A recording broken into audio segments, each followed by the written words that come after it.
Oi, reka ndabaramutse bakuza Black TV bivana mutumbereye hose ndatsko ndakunda gose cyane gose kandi ndatsko mu nkunda gose kandi mukundana Black TV ni nayo mpamvu nje n'umunezero mwinshi kubazana ikigwa kimeze neza cyane indirimbo ivuye muri Birimani Boy. Ni Birimani Boy igize ahangu babiri ni Double J hamwe na Kiriku Akiri. Aba bihugu babiri uko mubazi ibyabaranze ni byinshi byavuzwe hirya no hino murazi ko bahora muri Bantu Boy. Inyuma yaho babona kuvayo byageze utubyavayo murabizi byose yabwinga muri Black TV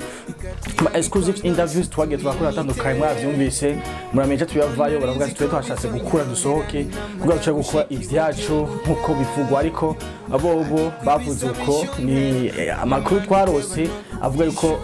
bifizo bari kumwe ishoko yarabahagaritse bacabandanya bakorana ukwabo. Inyuma y'ivyo rero harabuze amakuru atandukanye yuko bamwe ati wagiye ngo kuzima abandi ngo bashaka gose gusumba ko bakora abandi ngo ibi bintu ntibibaho habuze amakomenti atandukanye ku buryo byasho guca intege abantu bari anywa bakunze umuziki canke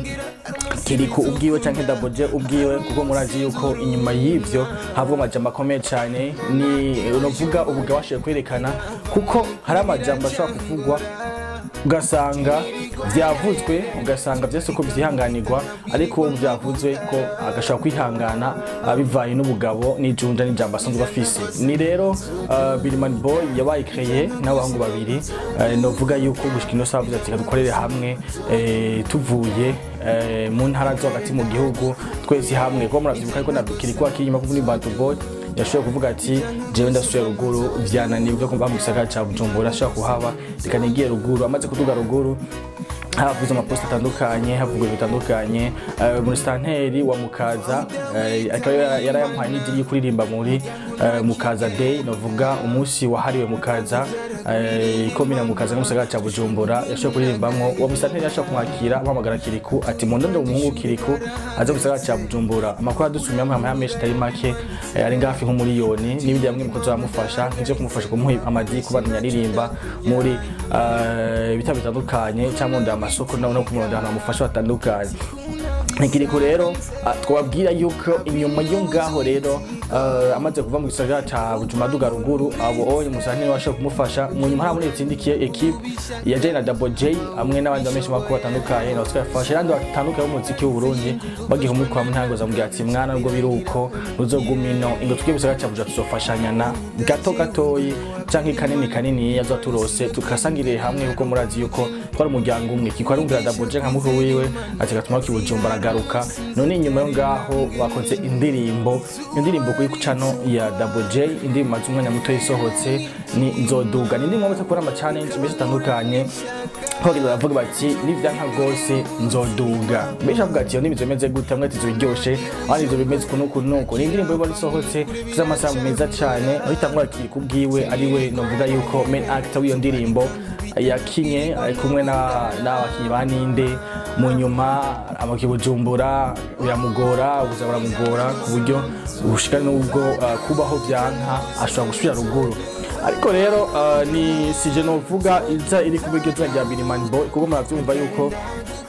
Birimani Boy ari umuntu novuga yuko kenshi niko bivuga kandi niko biri umuntu yaje varugura akaza musaza ca Bujumbura ndabutse ko Kiriku abo mu ntaya Ngozi Double J mu ntaya Gitega bavyumva bose baje varuguru baza musaza ca Bujumbura ni nako kwiyumvira iyo zina rya Birimani Boy barishire hamwe kugira ngo ribe izina rikomeye cyane barikorereko nkuko babisiguye mu press conference canke novuga umunsi w'amagara makuru n'abanditsi kugira basigurire iyo bagiye kubananiza bakora igihe kuva aho baviriye muri Bantu Boy umuntu hagiye kwandana na Birimani Boy si label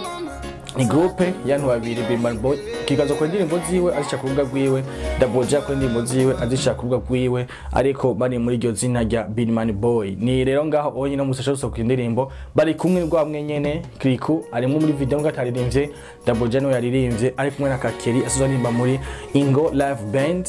niwe yamufatiye backing novuga amajwi y'inyuma yamugwamuza murumva no muri video bamwerekana akavuga ati ukamubona uti uyu Kakeri asozanimba muri Ingo Live Band. Indirimbo yose imeze neza cyane iryoshe nuva ku rwego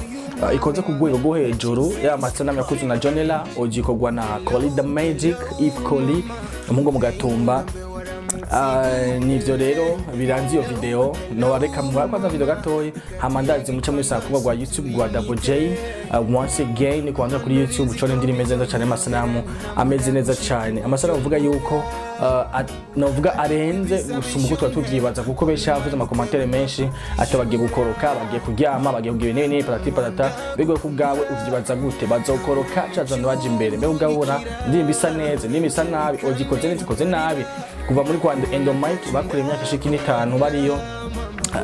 ubu nawe akabaje gukora kwabo inyuma ko bacanga aba producteur batandukanye ko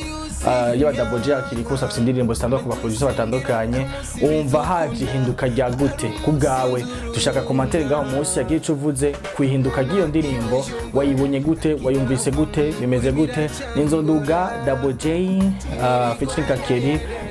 actor akabari kiriko akini Black TV rero banamukurikirana ku ma platform zitandukanye kugira ngo musobo kwamenya wa mbere ko inkuru zitandukanye zima muri Black TV ari big www.blacktv.com. Thank you so much guys ndabakunda nakarenda gukumbuye nivyo nkaguse mu nzodo